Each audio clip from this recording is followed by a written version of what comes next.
জন rare plant nursery, সবুজ স্বপ্নের ঠিকানা। দেশি বিদেশি ফুল আর ফল নিয়ে আসুন আপনার বাগানে সোনা। ক্যাকটাস, অর্কিড, ইনডোর প্ল্যান্ট সব এক জায়গায়।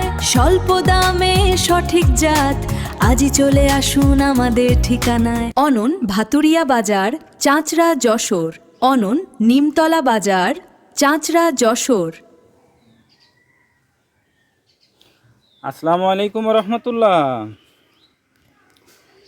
দেশের সকল বাগানীদেরকে জানাই রেয়ার প্ল্যান্ট নার্সারির পক্ষ থেকে আন্তরিক শুভেচ্ছা ও অভিনন্দন। বন্ধুরা, সবাই কেমন আছেন? আশা করি সবাই ভালো আছেন, আলহামদুলিল্লাহ। বন্ধুরা, আল্লাহ তাআলার রহমতে আজকে কিছু গাছ কুরিয়ার করবো ইনশাআল্লাহ। বন্ধুরা, যখনই আমি অনলাইনের মাধ্যমে গাছ সেল করি বা কুরিয়ার করি, তো কুরিয়ার করার আগে আমি আমার গাছগুলোকে ভিডিও করে আমি পেজে এবং আমাদের ইউটিউব চ্যানেলে এটা আপলোড করে থাকি। তো এর পিছনে দুইটা কারণ আছে। প্রথম তো হচ্ছে যে বাগানের উদ্দেশ্যে আমরা গাছগুলো পাঠাচ্ছি, ওই বাগানে এটা নিশ্চিত করতে পারে যে আসলে তার উদ্দেশ্যে আমরা যে গাছটা পাঠাচ্ছি সেটা ঠিক দিচ্ছে কিনা, বা যেটা দেখাইছে ওইটাই সে পাচ্ছে কিনা, বা ওইটাই পাঠাইছে কিনা। আর দ্বিতীয় হচ্ছে নতুন যে বাগানি যারা আছেন তারা এই গাছ সম্পর্কে স্বচ্ছ একটা ধারণা পান। যেমন কুরিয়ার থেকে গাছগুলো নেওয়ার পরে কিভাবে গাছগুলো রেস্টে দেবে, কিভাবে পরিচর্যা করবে, কিভাবে স্থান নির্বাচন করবেন, কিভাবে মাটি প্রস্তুত করবেন, এছাড়া গাছের পরিচিতি, এটা আমাদের দেশের আবহাওয়া উপযোগী কিনা, এটা কলমের না বীজের, বিস্তারিত সকল তথ্য এই ভিডিওর মাধ্যমে জানতে পারেন। তো বন্ধুরা, আর কথা না বাড়িয়ে আজকে যে গাছগুলো কুরিয়ার করব আপনাদের সাথে একটু শেয়ার করি। আসলে কি কি গাছ কুরিয়ার করব। বন্ধুরা, এটা হচ্ছে লবঙ্গ গাছ। লবঙ্গ, এটা বীজের গাছ। এটা আমাদের বাংলাদেশে হয়, তবে এই গাছটা একটু সময় লাগে, 5-7 বছর লেগে যায় একটা গাছে ফল আসতে। এটা লবঙ্গ। এটা কিন্তু লবঙ্গ, এটা অল স্পাই না। অনেকে এটাকে অল স্পাইকে লবঙ্গ বলে বিক্রি করে বা জানে, কিন্তু দেখুন লবঙ্গর পাতাটা কেমন। লবঙ্গর পাতাটা চিকুন এবং একটু ঢেউ মতন হয়। এটা হচ্ছে লবঙ্গ। বন্ধুরা, এটা হচ্ছে মিশরীয় সে জয়তুন। দেখুন কোরআনে যে বর্ণিত আছে যেটা, সে জয়তুন। এটাও কলমের গাছ, বেশ সুন্দর এবং ঝোপালো গাছ, মোটা তাজা গাছ। জয়তুন, এটাও কলমের গাছ। বন্ধুরা, এটা হচ্ছে বারবাডোস চেরি। দেখুন বন্ধুরা, এই চেরিটা কিন্তু খুব আকর্ষণীয় একটা চেরি, কালারটাও খুব সুন্দর, এবং বছরে সারা বছরই কম বেশি ফল থাকে, তবে সিজনে বেশি ফলটা হয়। Barbados cherry. বন্ধুরা, এরপরে যেটা দেখাবো সেটা হচ্ছে অস্ট্রেলিয়ান ম্যালিনিয়া চেরি। অনেকে ম্যালিনিয়া চেরি বলে, কিন্তু এটা হচ্ছে অস্ট্রেলিয়ান ম্যালিনিয়া চেরি, 12 মাসি। দেখুন বন্ধুরা, এতে ফল আসছে, ফলটার সাইজটা দেখেন। এই ফলটা কিন্তু আরও বড় হবে, এই ফলটার সাইজটা আরও বড় হবে, এবং কালারটা খুব চমৎকার, একটা ব্ল্যাক কালার আসে, খুব অসাধারণ একটা কালার, এবং এটাও বাংলাদেশের আবহাওয়া উপযোগী। বন্ধুরা দেখুন, এটা কিন্তু অস্ট্রেলিয়ান ম্যালিনিয়া চেরি। এটা চেরিটা দেখুন, সামান্য মাটিতে কোনো পরিচর্যা ছাড়াই এ কিন্তু ফল দিয়েছে, এবং গাছটাও অনেক বড় গাছ এবং ঝোপালো গাছ। দেখুন বন্ধুরা, এরপরে যেটা দেখাবো সেটা হচ্ছে হরিমন 99 আপেল। দেখুন বন্ধুরা, এটা হচ্ছে হরিমন 99 আপেল। এটাও বাংলাদেশের আবহাওয়া উপযোগী, এটা কলমের গাছ। দেখুন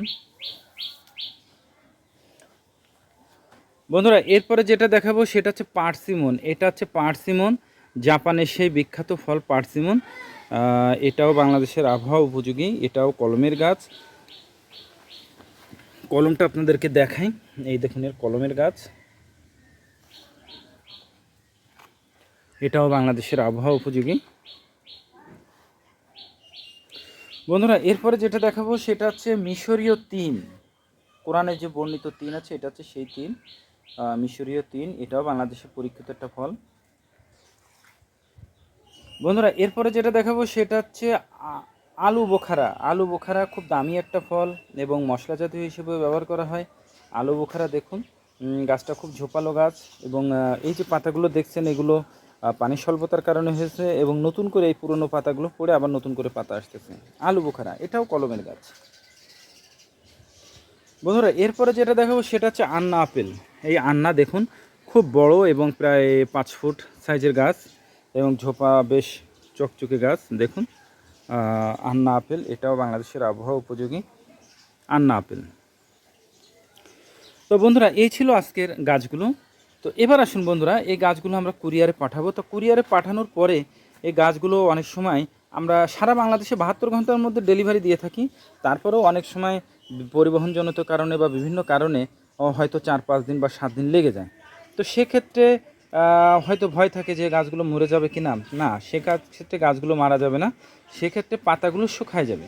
এছাড়া গাছের কোনো সমস্যা হবে না, কারণ এই গাছগুলো সবই আমাদের পলিব্যাগে রেডি করা গাছ, এই জন্য কোনো সমস্যা হবে না। তো যাই হোক, কুরিয়ার থেকে আপনারা না গাছগুলো নেওয়ার পরে যে কাজটা করবেন সেটা হচ্ছে গাছের প্যাকিংটা খুলবেন, খুলে গাছকে গাছের নিচে ছায়ার নিচে রাখবেন, রেখে ছায়াতে রেখে গাছকে টোটাল ভিজায় দেবেন, সম্পূর্ণ গাছকে ভিজায় দেবেন, যাতে গাছের কোনো অংশ যাতে শুকনো না থাকে। মাটি গাছ পুরো ভিজায় দেবেন। প্রতিদিন চেষ্টা করবেন 2 বার করে গাছগুলো ভিজায় দেওয়ার। ঠিক 3 দিনের মধ্যে আপনার গাছগুলো 3 দিনে গাছটা ভালো রেস্ট পেয়ে যাবে। 3 দিন পর আপনার লাগানোর উপযোগী হয়ে যাবে, তখন আপনি গাছগুলো লাগাইতে পারবেন। তো বন্ধুরা, কোনো কারণবশত যদি আপনি লাগাইতে না পারেন, যে আমি ব্যস্ত আছি এখন লাগাইতে পারছি না, তো সেক্ষেত্রে 3 দিন পর আপনারা এই গাছগুলোকে রোদ্রে দিয়ে দেবেন এবং পানির সরবরাহ নিশ্চিত রাখবেন, কারণ এই সময়টা কিন্তু মারা যাওয়ার চান্স থাকে পানির কারণে। তো বন্ধুরা, এরপর আপনি গাছগুলো লাগানোর উপযোগী হয়ে যাবে, গাছগুলো লাগাবেন। তো এবার আসুন বন্ধুরা, স্থান নির্বাচন আপনারা কোথায় লাগাবেন। স্থান নির্বাচনের ক্ষেত্রে যারা ছাদায় লাগাবেন তারা কোনো ব্যাপার না, কিন্তু নিচে যারা লাগবেন তবে তারা অবশ্যই রোদযুক্ত উঁচু স্থানে লাগাবেন, রোদযুক্ত উঁচু স্থানে গাছগুলো লাগাবেন। এবার আসুন মাটি প্রস্তুত। মাটি প্রস্তুতের ক্ষেত্রে যারা ছাদ বাগানি আছেন তারা দোআঁশ মাটি ব্যবহার করার চেষ্টা করবেন। আর যারা নিচে লাগাবেন তারা তো কোনো কথাই নেই, যে মাটিতেই হোক লাগাবেন, সমস্যা নেই। তবে ছাদে লাগান আর নিচে লাগান, যেখানে লাগান না কেন 3 ভাগের 2 ভাগ মাটি এবং 1 ভাগ পচা গোবরের সার, পুরনো পচা গোবরের সার, এটা দিয়ে মিক্সচার করে লাগাবেন। আর কিচ্ছু দেবেন না, কোনো রাসায়নিক সার দিবেন না। আপনাদেরকে আমি বারবার বলি, কোনো রাসায়নিক সার দিবেন না, কারণ এতে করে আপনার গাছগুলো নষ্ট হয়ে যাওয়ার সম্ভাবনা বেশি থাকবে, মারা যাওয়ার সম্ভাবনা বেশি থাকবে। তো এবার আসুন বন্ধুরা, আপনারা এই গাছগুলোকে কিভাবে লাগাবেন। দেখুন বন্ধুরা, আপনারা এই যে গাছগুলো দেখছেন, এই গাছগুলো মাটি প্রস্তুত করবেন, করে গর্ত করবেন, করে গাছটাকে এভাবে শোয়াই নেবেন, নিয়ে গাছের নিচ থেকে গোল করে পলিব্যাগটা কেটে ফেলবেন। পলিব্যাগটা কেটে এরপরে গাছটাকে গর্তের মধ্যে রাখবেন। গর্তের মধ্যে এমনভাবে রাখবেন, লাগাবেন যে এই যে গোড়াটা দেখছেন এর থেকে সর্বোচ্চ 1 ইঞ্চি, সর্বোচ্চ 1 ইঞ্চি, এর যেন বেশি না হয়, যে গভীরে গাছটা বসাবেন। যদি বেশি দেন তাহলে সেক্ষেত্রে কিন্তু গাছ মারা যাওয়ার চান্স বেশি থাকবে। এবার 2 পাশ থেকে পলিথিনটা কেটে গাছের গোড়া সুন্দর করে মাটি চাপা দিয়ে গাছে একটা খুঁটি দিয়ে দেবেন, যাতে গাছটা বাতাসে দোল না খায়। এরপরে যে আপনার কাজটা থাকবে, প্রতিদিন সকালে অথবা বিকালে গাছে পানি দেওয়া, আর কিচ্ছু করবেন না, আর কোনো কাজে নেই, কোনো রাসায়নিক সার ব্যবহার করবেন না। ঠিক 2 মাস পরে আপনি নিজেই বুঝতে পারবেন যে আপনার গাছটা কতটুকু ডেভেলপ হয়েছে। এর মধ্যে আপনার যে কাজটা থাকবে সেটা হচ্ছে, এই সময় কুরিয়ারে যাওয়ার পরে অনেক পাতা পড়ে যাবে বা নষ্ট হয়ে যাবে বা থাকবে, এই সময় কিন্তু নতুন করে পাতা গজাবে। তা নতুন করে যখন পাতা গজাবে তখন একটা জিনিস লক্ষ্য করবেন, এই সময় কিন্তু বিভিন্ন পোকামাকড়ে আক্রমণ করবে এই কচি পাতা খাওয়ার জন্য। তো সেই সময়টায় আপনারা যে কাজটা করবেন সেটা হচ্ছে, যে কোনো একটা কীটনাশক ব্যবহার করবেন। তবে নিমের তেল যদি পান আলহামদুলিল্লাহ ভালো, আর যদি নিমের তেল না পান তাহলে সেক্ষেত্রে যে কোনো একটা বিষ, যেমন রিপকট আছে, মার্শাল আছে, যে কোনো একটা কীটনাশক আপনারা বিকালবেলা ব্যবহার করবেন, দেখবেন আর পোকায় আক্রমণ করবে না। বন্ধুরা, 2 মাস পরে আপনারা নিজেরাই বুঝতে পারবেন আপনাদের গাছটা কতটুকু ডেভেলপ হয়েছে। তারপরেও যদি কোনো প্রয়োজন হয় গাছ সম্পর্কে, যে কোনো প্রয়োজনে আমাদেরকে হোয়াটসঅ্যাপে বা আমাদের মেসেঞ্জারে বা আমাদের কন্ট্যাক্ট নাম্বারে যোগাযোগ করবেন। ইনশাল্লাহ আমরা চেষ্টা করব আপনাদেরকে সহযোগিতা করার। বন্ধুরা, এই যে গাছগুলো দেখছেন, এই গাছগুলো কিন্তু আমাদের সবই সেল হয়ে গেছে, এগুলো আজকে কুরিয়ার করব। আপনারা চাইলে কিন্তু আমি এটা দিতে পারবো না, তবে এই ভ্যারাইটিগুলো আমাদের সংগ্রহে আরও আছে। আপনারা চাইলে আপনাদের বাড়িতে লাগানোর জন্য, ছাদ বাগানে লাগানোর জন্য আপনারা সংগ্রহ করতে পারেন। বন্ধুরা, আমাদের কাছ থেকে গাছ সংগ্রহ করতে গেলে প্রধান যে শর্ত সেটা হচ্ছে, অবশ্যই আপনাকে গাছগুলো দেখে নিতে হবে। আপনি গাছগুলো দেখবেন, গাছ সম্পর্কে জানবেন, তারপরে আপনার উদ্দেশ্যে গাছ পাঠানো হবে। আর আপনি যদি আসতে পারেন তাহলে তো আলহামদুলিল্লাহ, কোনো ব্যাপার না, খুব ভালো হয়।